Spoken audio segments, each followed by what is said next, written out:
राधा वल्लभ श्री हरिवंश। राधा वल्लभ श्री हरिवंश। सत्प्रेम सिंधु मकरंद रसोगधारा।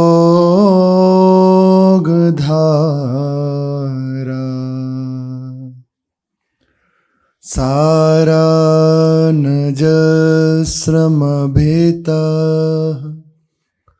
श्रवदाश्रितेषु।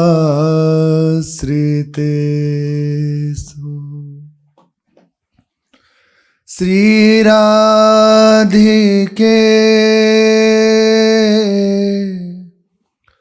तव कदा चरणारविंदम।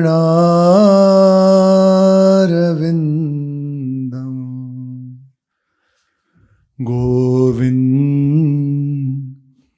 जीवन धनम शिरसा वहामि।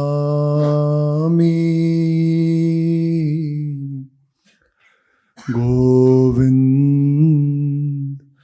जीवन धनम शिरसा वहामि। श्री राधा वल्लभ लाल की जय। अनंत दया समुद्र, अपार कृपा समुद्र श्री प्रिया प्रीतम जो निरंतर अपनी करुणा कृपा बरसा रहे हैं, पर विचित्र अपनी वृत्ति है। जानते हुए भी समझते हुए भी हम उस कृपा में डूब नहीं पा रहे। बार बार कोई ना कोई हमारे मन से, शरीर से, वाणी से कुछ ना कुछ ऐसा हो ही जाता है जो इस कृपा में मानो एक बाधा कर दे, इस कृपा की अनुभूति ना होने दे। बार बार मन पूर्व संस्कार बस उसी संसार प्रपंच में भागता है। सुनते हैं, चेष्टा भी करते हैं कि समझ जाए, लेकिन ये अपने स्वभाववश वहीं ले जाके खड़ा कर देता है। इसका क्या उपाय है? और कोई उपाय तो समझ नहीं आता। इतनी बात बस हृदय में रहती है, क्योंकि बड़े बड़े महापुरुषों से भी सुना कि जब कोई उपाय नहीं बनता तो बस एकमात्र प्रभु को पुकारना ही रह जाता है। वही पुकार उन सर्वतंत्र स्वतंत्र प्रभु को अधीन कर लेती है। हृदय से जब साधक पुकारता है प्रभु को, तो यही आर्त पुकार विरह का रूप धारण करके प्रभु को विवश कर देती है। नाथ, हमारा मन बार बार आपसे हटा के संसार प्रपंच में लगा रहा है। आप करुणा करके इसे अपने चरणों में लगा लें। इतनी करुणा कर दी, संसार से घसीट लिया, अपने मार्ग में लगा लिया। अब बाकी की बात के लिए भी क्यों विलंब कर रहे हैं? इसे भी संभाल दीजिए। आपका नाम दीन बंधु है, करुणा सिंधु है। मेरे जैसा दीन कौन होगा? और मेरी दैन्यता आप देख ही रहे हैं। कभी भी कोई ना कोई वृत्ति कभी भी फिसल जाती है। ये वही जानता है जो बस देख रहा है अपने आप को, प्रभु की कृपा से प्रयासरत है। जो लोग संसार के जो माने वाले सुख हैं उसमें सुखी हो रहे हैं, उनकी बात नहीं है। जो इससे निकल के प्रभु के चरणों में अपने आप को समर्पित करना चाहते हैं, प्रभु से प्रेम करना चाहते हैं, प्रभु को पाना चाहते हैं, ये उनके हृदय की बात है। कोई उपाय नहीं सोचता। आप देखो, ऐसा करो, ऐसा करो, ऐसा करने से ऐसा होगा, ठीक, प्रयास किया जाता है, लेकिन 2, 4, 6 दिन बाद वो वहीं ला जाके खड़ा कर देता है।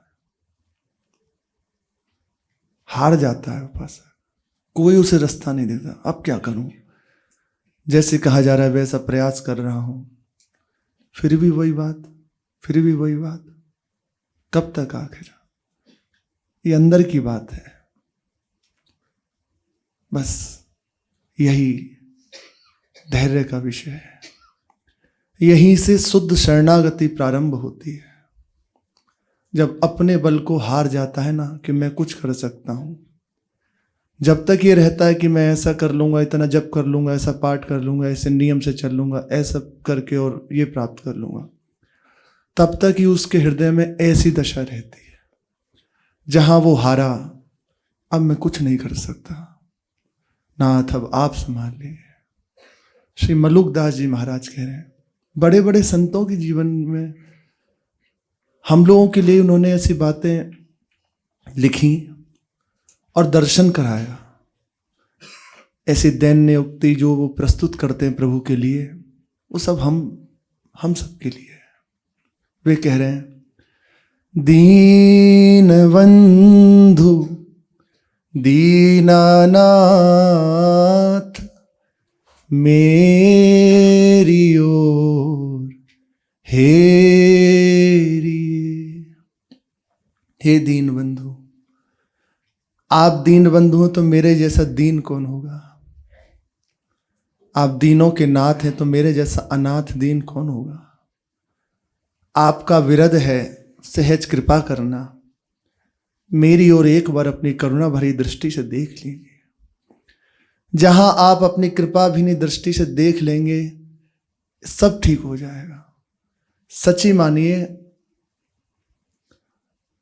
कुछ नहीं है, कुछ नहीं है, केवल प्रभु है। पर विचित्र इसी को माया कहते हैं कि उनको ना दिखा के बाकी सब दिखा रहे हैं। भगवान ही है, लेकिन भगवान का दर्शन ना करा के प्रपंच का दर्शन, नानात्व का दर्शन कराना, यही माया है, यही है। केवल प्रभु है, लेकिन प्रभु ना देख के संसार दिखाई दे रहा है। यही बड़ी विलक्षणता है, यही दुरत्व है माया के लिए जो कहा गया है, यही है। अब इस प्रपंच से केवल हरि निकाल सकते हैं, केवल प्रभु निकाल सकते हैं।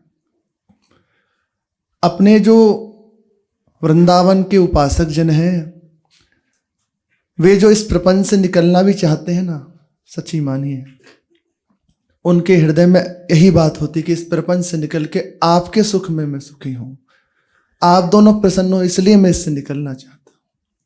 इस संसार प्रपंच से निकल के आपकी सेवा करूं, आपको दुलार करूं, मेरा मोक्ष हो जाए, मेरा कल्याण हो जाए। ये सब नहीं होता।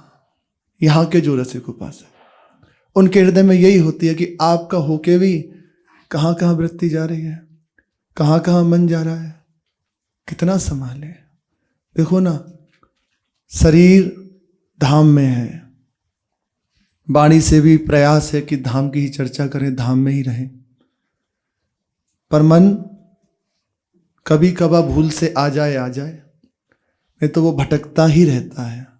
ऐसा हुआ था, ऐसा किया था, ऐसे गए थे, वहां गए थे, बस इसी में भ्रमण करता रहता है। ये अंदर की बात है।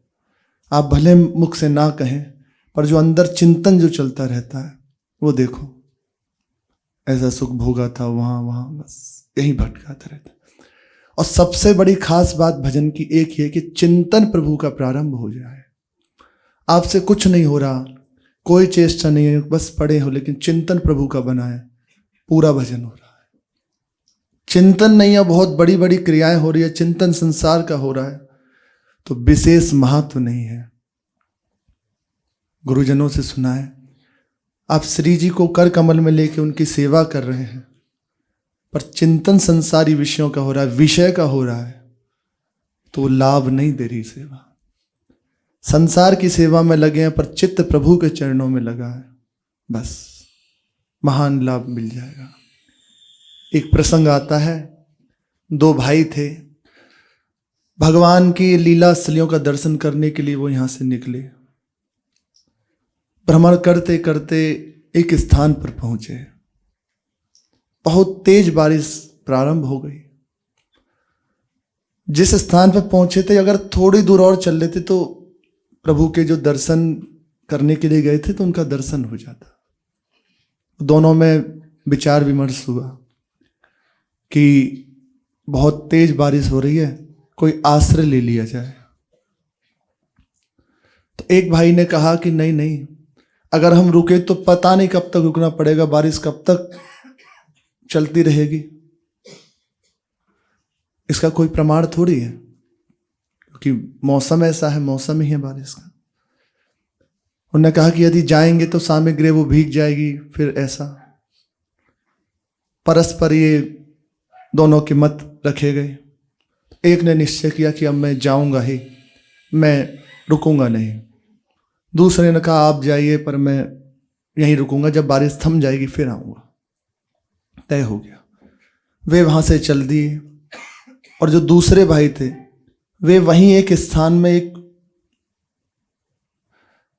स्त्री का स्थान था, उसमें उन्होंने जाके आश्रय मांगा। उनकी प्रवृत्ति थोड़ी ठीक नहीं थी, तो उन्होंने आश्रय दिया और वो रुक गए। अब उनके हृदय में चिंतन चलने लगा कि बड़े भाई कितने सौभाग्यशाली हैं। देखो चिंतन का प्रभाव, उनका चिंतन चल रहा है कि बड़े भाई कितने सौभाग्यशाली हैं, वो भगवान के दर्शन के लिए चले गए, और मैं कितना नीच प्रवृत्ति का हूं, प्रभु का दर्शन ना करने के बजाय यहां रुक गया हूं, अपने सुख के विचार में लगा हुआ हूं, वही आकर्षण में लगा हूं। बस यही चिंतन चलता रहा। अंदर उनका हृदय मानो बहुत पश्चाताप से युक्त हो गया, और बस विचार करने लगे, वो जाएंगे कैसे, ठाकुर जी का दर्शन करेंगे कैसे, उनकी सेवा करेंगे, बस वही चिंतन पूरा प्रारंभ हो गया।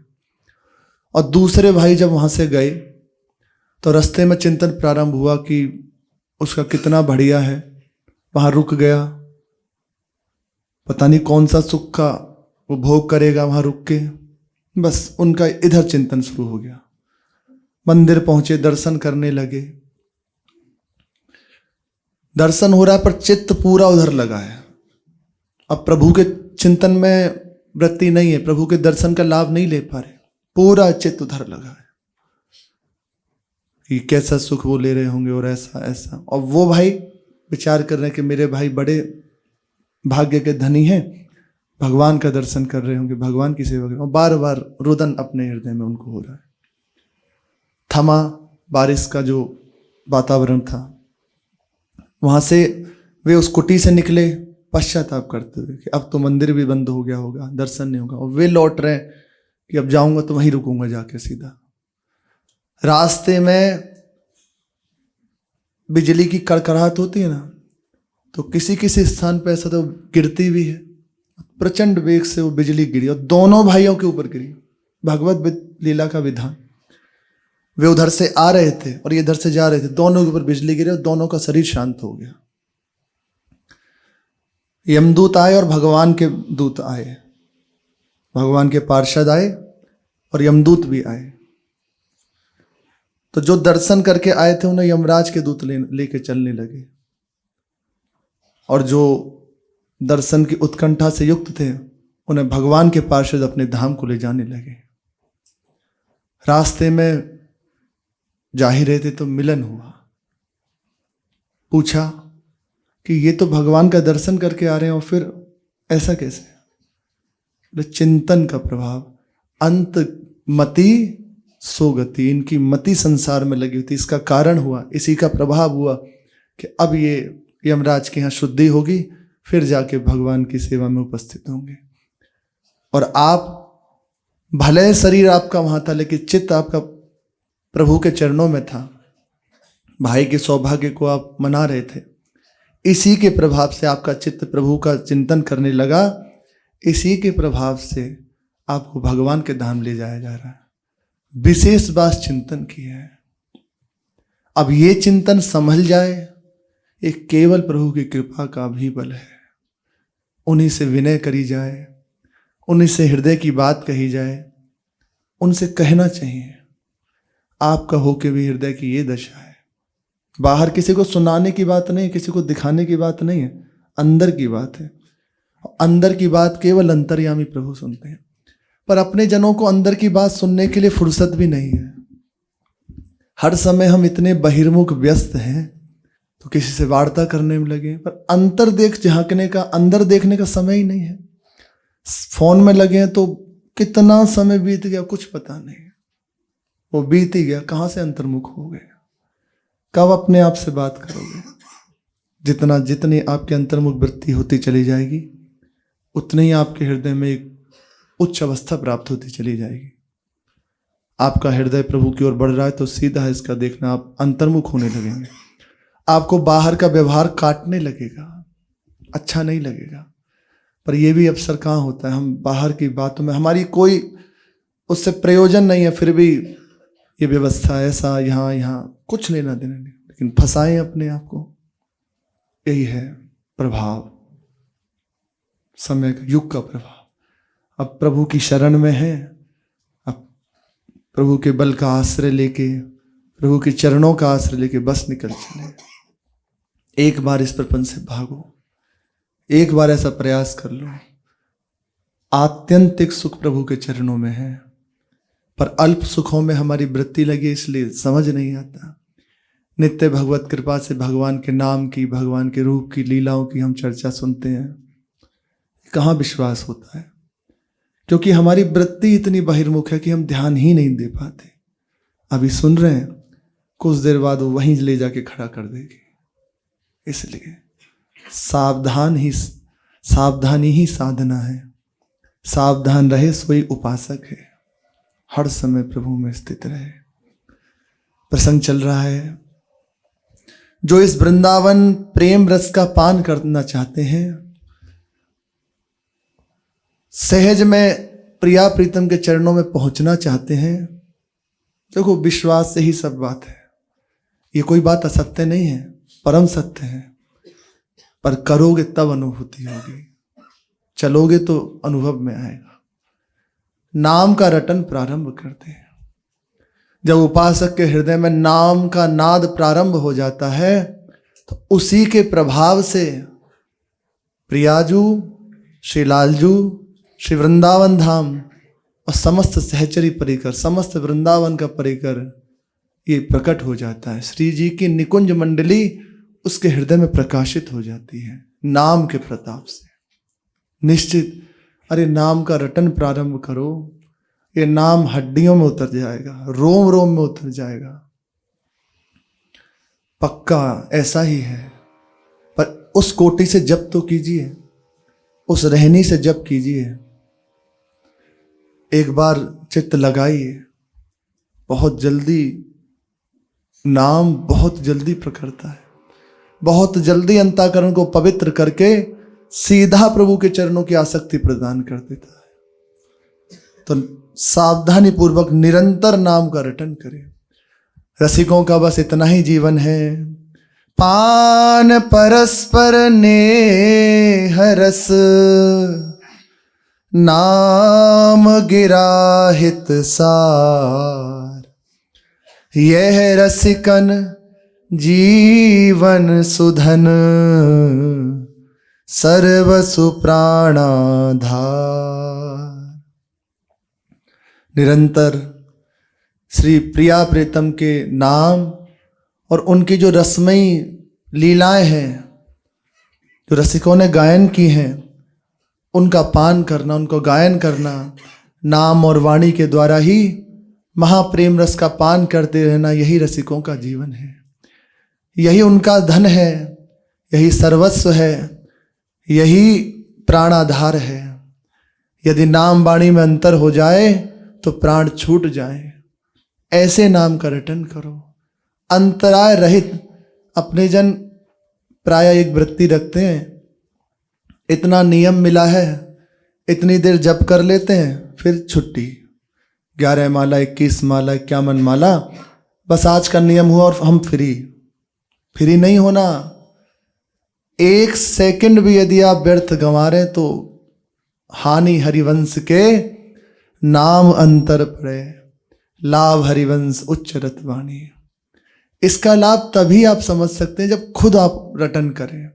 प्रतिक्षण ऐसा नियम ले लो कि मैं कोई समय व्यर्थ नहीं गंवाऊंगा, कोई भी क्षण प्रभु से विलग नहीं गंवाऊंगा। ये सेकंड हमारा प्रभु में गया सार्थक हो गया। प्रभु का नाम चल रहा है, प्रभु जी की वाणी चल रही है, बस इससे बढ़ के कुछ नहीं है। पीछे जो हुआ उस पर ध्यान मत दो, इतना जप किया, इतनी देर पाठ किया और ऐसा ऐसा, उस पर ज़्यादा विशेष ध्यान मत दो। इस पे साधक ध्यान नहीं देते, उनका ध्यान रहता है आगे का सेकंड, आगे का क्षण, आगे का समय प्रभु से बिलग ना जाए। ये आप सावधानी रखिए, आगे का समय हमारा प्रभु से बिलग ना जाए, बस जीत गए। निरंतर श्री युगल सरकार के परस्पर प्रेम रस का पान ये नाम वाणी करा देगी। सेवक जी महाराज कहते हैं, सेवक शरण सदा रहे, अनत नहीं विश्राम। मुझे अलग और विश्राम नहीं मिलता, सदैव मैं शरण में पड़ा रहता हूँ। और मेरे हृदय की बात पूछोगे तो बस यही मेरी गति है। कै वाणी हरिवंश की, कै हरिवंश ही नाम। वृंदावन के रसिकों का बस इतना ही विश्राम स्थल है, इतना ही उनका विश्राम है, या तो हर समय नाम के रटन में है। आप देखो ना, बड़े बड़े संतों को देखो, रसिकों को देखो, हर समय वो नाम की कैसी आवृत्ति में लगे रहते हैं, हर समय राधा राधा राधा। स्वामी जी के परिकर को देखो, श्री हरिदास, कुंज बिहारी, श्री हरिदास, जहाँ भी आप देखो बस नाम का रटन चलता रहता है। बड़े बड़े अभी भी विराजमान है हमारे ब्रजमंडल में, ऐसे ऐसे रसिक जन हैं, ऐसे बैठे और होठ हिल रहे हैं, बस मानो कोई विग्रह विराजमान हो और अधर हिल रहे हैं, बस इतनी अंतर्मुख वृत्ति। आंखों से अश्रु बह रहे हैं थोड़ी थोड़ी देर में। बड़े महाराज जी का दर्शन करो, गंभीर अवस्था, हर समय बस ये हिलता हुआ दिखाई देगा चलो। या कोई ना कोई वाणी जी चल रही है, वाणी जी रखी है उसमें, एकांत में भी देखा कोई नहीं है, बाहर से है तो चल रही है।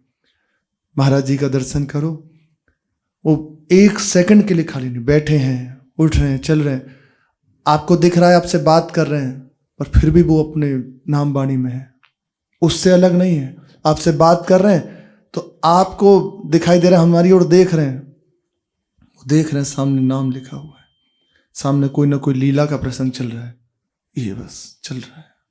हर समय उनकी अवस्था इसी में है, एक सेकंड के लिए भी बिलग नहीं प्रभु से, एक क्षण के लिए भी बिलग नहीं। बोल रहे हैं तो बस दृढ़ चित्त में बस वो नाम छाया हुआ है। वो कृपा करके जब बताए हैं तब ये बात कह रहे हैं, इतनी नाम में वृत्ति डूबी हुई। तो हमारे वृंदावन के रसिकों का वही यही एक आधार है, वो एक क्षण के लिए भी प्रभु के नाम वाणी से बिलग नहीं होते। प्रिया प्रीतम का चिंतन हो रहा है, प्रिया प्रीतम की नाम वाणी चल रही, बस यही उनका जीवन है। लीला का भी गायन कर रहे हैं प्रभु की, कोई अवतार लीला का, तो उसमें भी वो अपने हृदय में स्थित है। उनका हृदय श्यामा श्याम के चरणारविंद वहीं स्थित है। ये हमें धारण करना चाहिए। ये बातें जो बताई जाती हैं ना, वो इसीलिए कि आप इससे अपने जीवन में निश्चित रूप से धारण करें, आगे बढ़ें। कब तक आखिर भटकते रहेंगे, कब तक भटकते रहेंगे? पक्की बात है, कितने दिन तक, आज यहाँ कल वहाँ, कब तक? आपको बैठना पड़ेगा। विश्राम स्थल यही विश्राम है, बैठ जाओ, भागना बंद करो। बहुत दौड़ लिए, सारे तीर्थ यही प्रकाशित हो जाएंगे। तीर्थों में जो तीर्थत्व है ना, वे नाम जापक महापुरुषों की कृपा से है।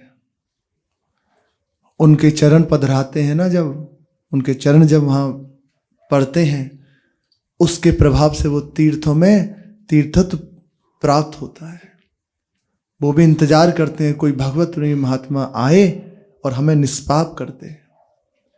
गंगा जी का जब अवतरण हुआ तो गंगा जी ने श्री भगीरथ जी से पूछा कि मैं सबके पापों को धोते धोते मेरे ऊपर भी पाप चढ़ जाएंगे, तो वो पाप कैसे धुलेंगे और मैं रुकूंगी कहाँ? 2 प्रश्न पूछे थे।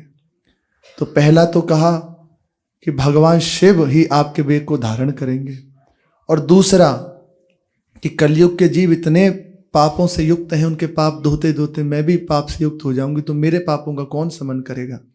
तो श्री भगीरथ जी कहते हैं कि भगवान के अनुरागी प्रेमी जन जो प्रभु में स्थित हैं, प्रभु के नाम वाणी में लगे हुए हैं, जब वो तुम्हारा स्पर्श करेंगे तो तुम भी निष्पाप हो जाओगे। श्री ध्रुव जी के प्रसंग में आता है कि ध्रुव जी जब अपना संपूर्ण राजपाट त्याग कर एकांत बद्रिक आश्रम में चले गए, तो वहां भजन साधन में ही हर समय उनका बीतता। पर प्रचंड वेग श्री गंगा जी का कल कल ध्वनि होती, तो कहीं ना कहीं चित्त में विक्षेप होता। तो एक दिन उन्होंने विचार किया कि इस स्थान को छोड़ के अब हम चलते हैं, कि यहाँ बहुत विक्षेप है, भजन में बहुत विघ्न होता है। तो बस वहाँ से वापस जाने लगे। तो गंगा जी साक्षात रूप में प्रकट हो गई और प्रार्थना करने लगी कि आप यहाँ से वापस क्यों जा रहे हैं। बोले बस अब हमारा मन हो गया, कहीं और, सीधा नहीं कहा, कहीं और हम जाके भजन करेंगे। उन्होंने कहा प्रभु आपके रहने से ये वातावरण पवित्र हो गया है, आप क्यों जा रहे हैं। फिर कहा कि इसलिए हम जा रहे हैं यहाँ से कि हमारे भजन में विक्षेप हो रहा है। ये जो गंगा जी का प्रचंड प्रवाह है ये बहुत ध्वनि करता है, इस कारण से हमारे जो अंदर एकाग्र चित्त वृत्ति उसमें विक्षेप होता है, इसलिए जा रहे हैं। तो कहा आप जाइए मत, मैं स्वयं गंगा हूं, आज से मैं वचन देती हूं कि यहाँ आवाज ही नहीं होगी। तो प्रचंड वेग है पर गंगा जी का वहां ध्वनि नहीं होती, उस प्रवाह की, जल प्रवाह की। श्री गंगा जी प्रकट हो गए, आपके रहने से मुझे आनंद की अनुभूति होती, आप जाइए मत यहाँ से। उनके प्रसंग में आता है तो विनय पूर्वक उनको रोका गया। तो भगवत प्रेमी महात्मा जन जहां भ्रमण कर लेते हैं, जिसका स्पर्श कर लेते हैं, वे पापों को दूर करने वाले भी उनकी कृपा से निष्पाप हो जाते हैं। तो बहुत भटकने से कुछ लाभ नहीं, ये नाम वाणी पकड़ के बैठ जाओ, सब तीर्थ ही आ जाएंगे।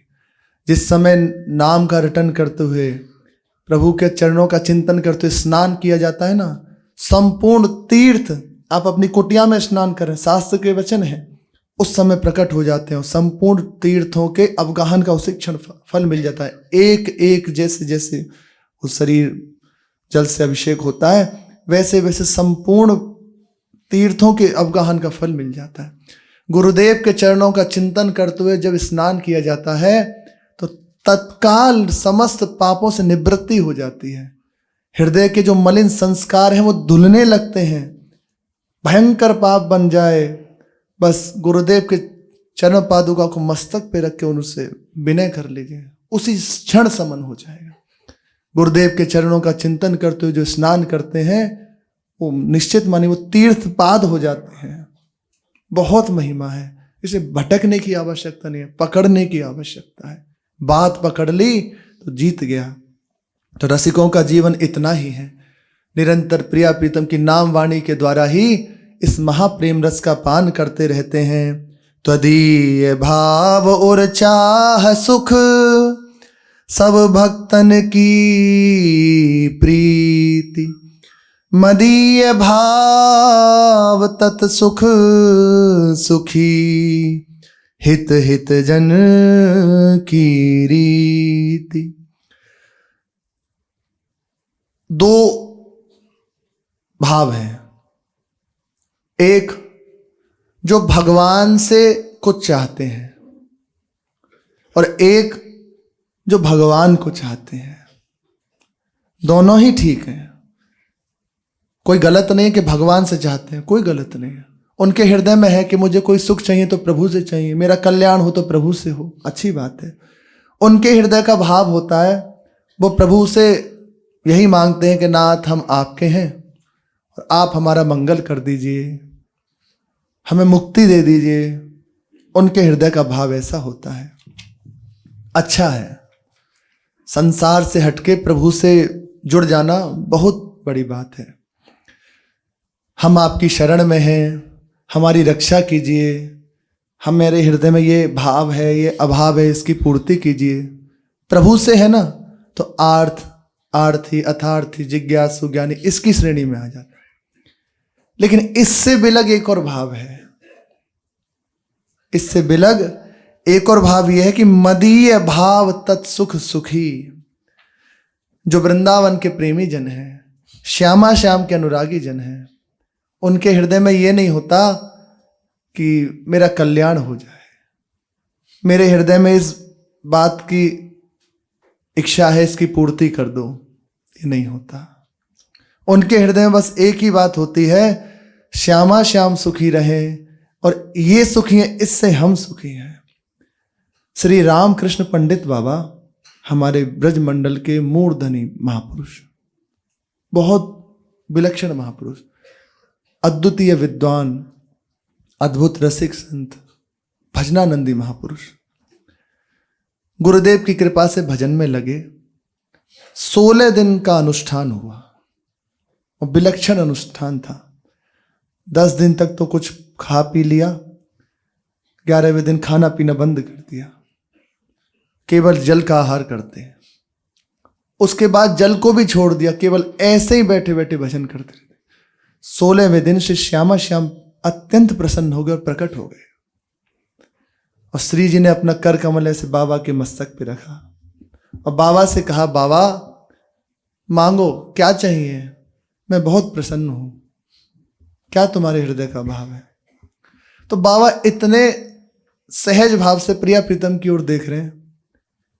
उन्होंने कहा, मैं क्या मांगू, मैं मांगना जानता ही नहीं हूं, मैं तो गुरु उनकी कृपा से भजन में लगा हूं। बस श्री जी और प्रसन्न हो गए कि ये विलक्षण बात है, बहुत प्रसन्न हुई प्रिया जी। फिर कहा, ना ना, तुम्हारी जो इच्छा हो बाबा मांग लो। बाबा फिर शांत हो गए। फिर कहा, मुझे मांगना नहीं आता, हाँ आप दोनों सुखी रहो, आप प्रसन्न रहो, बस यही हमें दे दो। बस प्रिया प्रीतम बस उनके मस्तक पे ऐसा दुलार करने लगे और फिर अंतर ध्यान हो गए। यहाँ के रसिकों की ये नहीं होती हमारी ये बात बन जाए, हमारी नर्क स्वर्ग की गति बन जाए, या नर्क की गति ना हो स्वर्ग में, ऐसा कुछ नहीं होता। नर्क स्वर्ग अपवर्ग आस नहीं त्रास, आप जहां रखो, जैसे रखो, बस आपके हैं। आप प्रसन्न हो, हम ऐसे ही रहेंगे, आपकी राजी में हमारी राजी। अब आप बताइए, इस अवस्था में कहां मन जाएगा। ये जो मन भटकता है ना, केवल अपने सुख की वृत्ति को लेकर, मुझे यहां सुख मिल जाए, वो आप देख लेना, वो जहां भी जा रहा है उसके हृदय में एक ही बात है उसकी, वहां सुख मिलेगा। पर जिस दिन ये बात आ जाएगी मुझे सुख चाहिए ही नहीं, सुख देवे को चाव चित, जिस दिन ये बात आ जाएगी कि हमें सुख पहुंचाना है, उस क्षण आप महात्मा हो जाओगे। महाप्रभु जी का प्रथम दोहा है, सब सो हित निष्काम मति। सबके प्रति हित करने की भावना हो, सबको सुख पहुंचाने की भावना हो, और उसके बदले में ऐसा नहीं कि हमारा कोई ये आगे जाके काम निकाल लेगा, नहीं नहीं, निष्काम मति, निस्वार्थ भाव से इसको हम सुख पहुंचा रहे हैं, या तो ये भावों के प्रिया प्रीतम है या प्रिया प्रीतम के जन हैं, और इसका सीधा फल है हमारे प्रिया प्रीतम प्रसन्न हो जाए, और कुछ नहीं, और कुछ यहाँ के जन प्रेमी जन नहीं मांगते। इसलिए बिलग है थोड़ा मदीय भाव, यहाँ का भाव प्रिया प्रीतम सुखी रहे, प्रसन्न रहे, उनके सुख में सुखी। ये बात आते ही आप सहचरी पद के अधिकारी हो गए, पक्की बात। इसी बात से इतनी बात हृदय में आई, सहचरी पद के अधिकारी हो गए। यही हित और हित जनों की रीति है। अब आगे बात कह रहे हैं, बड़ी विलक्षण बात है बाबा।